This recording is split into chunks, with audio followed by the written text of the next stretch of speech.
माझ्या या नवीन व्हिडिओमध्ये पुन्हा तुमच्या मनापासून स्वागत आहे। आज आपण बघणार आहोत, जर तुम्ही स्वामी सेवा नित्य करत असाल तर या गोष्टी लक्षात ठेवा, तुम्हाला या पूजेचे शुभ फळ मिळतील।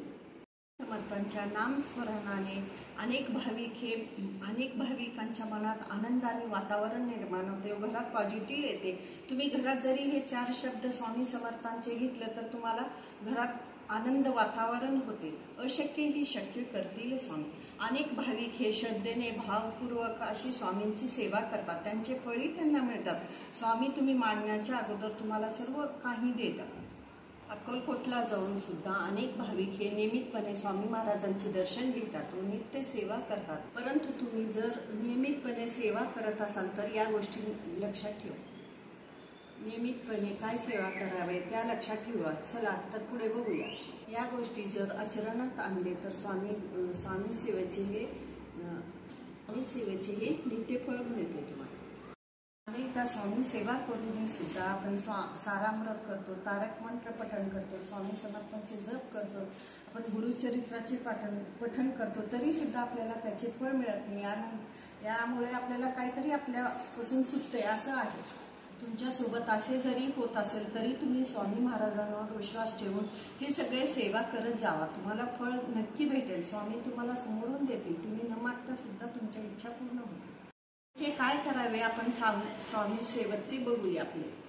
तसंच जरी तुम्ही स्वामी सेवा करत असाल तर तुमच्या पद्धतीने ते सुद्धा तुम्ही तसंच सुरुवात ठेवा। जर तुम्ही आतापर्यंत स्वामी सेवा केला नाही तर तुम्ही आता सकाळी किंवा संध्याकाळी, सकाळी स्वच्छ आंघोळ करून स्वच्छ कपडे परिधान करून तुम्ही स्वामीची सेवा करू शकता। किंवा आजकालच्या जगात कसं वेळ नाही, पटपट सकाळी करायची म्हणजे मुलं वगैरे जायची, सगळ्याची अडचणी आहे। तुम्हाला नाही जमलं तरी तुम्ही संध्याकाळी स्वच्छ हातपाय धुवून जरी दिवा लावायच्या वेळेस संध्याकाळी तुम्ही स्वामी सेवा हे करू शकता। तसंच तुम्हाला सकाळी नाही जमलं तरी तुम्ही संध्याकाळी सुद्धा करू शकतो। पण एवढं आहे की एक वेळ ठरवा तुम्ही स्वामींची ज्यावेळेस सेवा करता, सकाळी किंवा संध्याकाळी एक वेळ ठरवून करा। म्हणजे आज संध्याकाळी तुम्ही 6ला केलं तर उद्या संध्याकाळी 6ला करा। असं तुम्हाला जे वेळ घडेल ते वेळेत तुम्ही हा सेवा करू शकतो स्वामी महाराज। एकदा जरी मनात संकल्प केला स्वामी महाराजांची सेवा करायची तर ते नक्की ठरवून करा। तुम्ही काही असलं तर चुकू नका। ठीक आहे, तुम्ही प्रवासात जरी गेला तरी तुम्ही ते सेवा करू शकता। नित्य सेवा करायची। तुम्हाला जर सारामृत पठण करायचे 3 जरी अध्याय करत असाल तरी तुम्हाला हा प्रवासात जरी केलं तरी चालतंय। तर सुतक आलं तर करायचं नाही। आपल्याला जे बायकांचे प्रॉब्लेम आहेत 4 दिवस ते आलं तर ही सेवा करायची नाही। स्वामी महाराजांची नित्य सेवा व पूजा करताना फोटो किंवा त्यांची मूर्ती ठेवा व त्यांच्या समोर एक दिवा लावा, अगरबत्ती किंवा धूप लावा आणि मग नंतर तुम्ही स्वामी सेवेला सुरुवात करा। तसंच तुम्ही नैवेद्य सुद्धा ठेवा। तुमच्यात काय असलं दूध साखर ठेवा किंवा साखर ठेवा, काही नसलं तरी आपण दररोजचं जे स्वयंपाक करतो ते जरी तुम्ही महाराजांच्या समोर प्रसाद म्हणून ठेवलं तरी चालतं। तसंच यानंतर स्वामी समर्थांची मानस पूजा करावी व त्यानंतर आपल्याला स्वामी चरित्राचे पठण करायचे। दररोज 3 अध्याय जरी घेतले तर तुम्हाला 7 दिवसात ते म्हणजे एक पुस्तक असलेलं जे आपली पोथी आहे ते संपून जाते।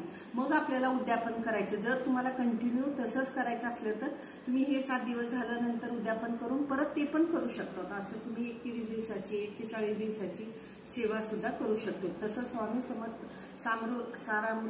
सारामृताचे 11 अध्याय, 21 अध्याय, 51 अध्याय, 101 अध्याय तुम्ही असे वाचन करू शकतो।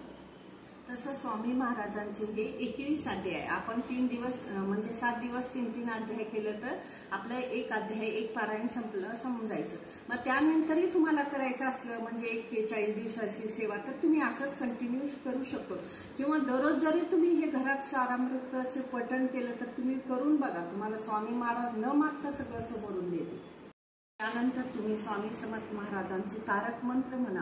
तुम्हाला जितक्या वेळ होईल तितक्या वेळेत म्हणा तुम्ही, म्हणजे 1दा म्हणा, 5दा म्हणा, 11दा म्हणा। 11दा म्हणलेलं एकदम छान। जर तुम्हाला जमत नाही वेळेनुसार तर तुम्ही 1दा जरी म्हणलं तरी चालतंय। तसंच महाराजांची दररोज 1 माळ तरी का होणार जप करत जावा। तसं तरी 11 केलं तर चालतंय, पण आपल्या मागे बायकांची धावपळ असलं तरी कमीत कमी 1 जरी तुम्ही माळ त्यांचं नाम जप केलं तरी चालतंय। स्वामी महाराजांच्या सेवेत तुम्ही खंड पडू देऊ नका. जर संकल्प घेऊन करत असाल तर खंड पडू देऊ नका. जर काही कारणाने ते खंड पडलं तरी तुम्ही नंतर ते तिथं स्टॉप करा. मग नंतर आपण काय करायचं, नंतर पहिल्यापासून सुरुवात करा. संकल्प घेऊन पुन्हा पहिल्यापासून सुरुवात करायची.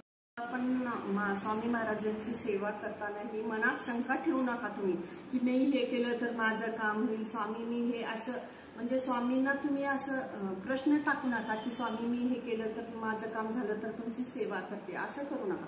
तुम्ही मनापासून स्वामींची सेवा करून पहा, तुमची सगळे कामे सुरळीत होतील.